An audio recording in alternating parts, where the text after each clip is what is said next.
L'imitation de Jésus-Christ, livre 1, chapitre 2. Avoir d'humbles sentiments de soi-même. 1. Tout homme désire naturellement de savoir, mais la science sans la crainte de Dieu, que vaut-elle? Un humble paysan qui sert Dieu est certainement fort au-dessus du philosophe superbe qui, se négligeant lui-même, considère le cours des astres. Celui qui se connaît bien se méprise et ne se plaît point aux louanges des hommes. Quand j'aurai toute la science du monde, si je n'ai pas la charité, à quoi cela me servirait-il devant Dieu, qui me jugera sur mes œuvres? 2. Modérer le désir trop vif de savoir. On ne trouvera là qu'une grande dissipation et une grande illusion. Les savants sont bien aises de paraître et de passer pour habiles.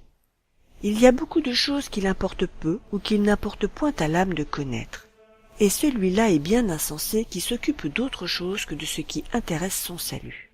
La multitude des paroles ne rassasie point l'âme, mais une vie sainte et une conscience pure donnent le repos du cœur et une grande confiance près de Dieu.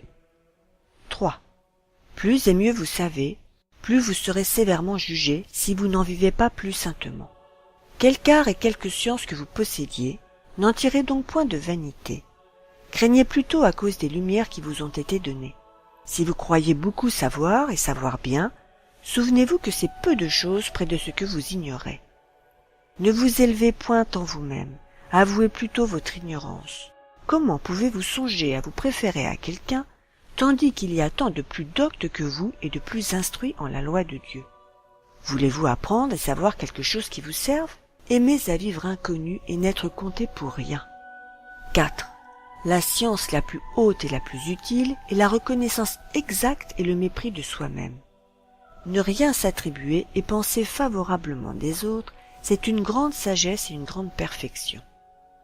Quand vous verrez votre frère commettre ouvertement une faute, même une faute très grave, ne pensez pas cependant être meilleur que lui, car vous ignorez combien de temps vous persévérerez dans le bien. Nous sommes tous fragiles, mais croyez que personne n'est plus fragile que vous. Réflexion. L'orgueil a perdu l'homme. L'humilité le relève et le rétablit en grâce avec Dieu. Son mérite n'est pas dans ce qu'il sait, mais dans ce qu'il fait. La science sans les œuvres ne le justifiera point au tribunal suprême. Elle aggravera plutôt son jugement. Ce n'est pas que la science n'ait ses avantages, puisqu'elle vient de Dieu. Mais elle cache un grand piège et une grande tentation. Elle enfle, dit l'apôtre. Elle nourrit la superbe. Elle inspire une secrète préférence de soi, préférence criminelle et folle en même temps, car la science la plus étendue n'est qu'un autre genre d'ignorance, et la vraie perfection consiste uniquement dans les dispositions du cœur. N'oublions jamais que nous ne sommes rien, que nous ne possédons en propre que le péché, que la justice veut que nous nous abaissions au-dessous de toutes les créatures, et que, dans le royaume de Jésus-Christ, les premiers seront les derniers, et les derniers seront les premiers.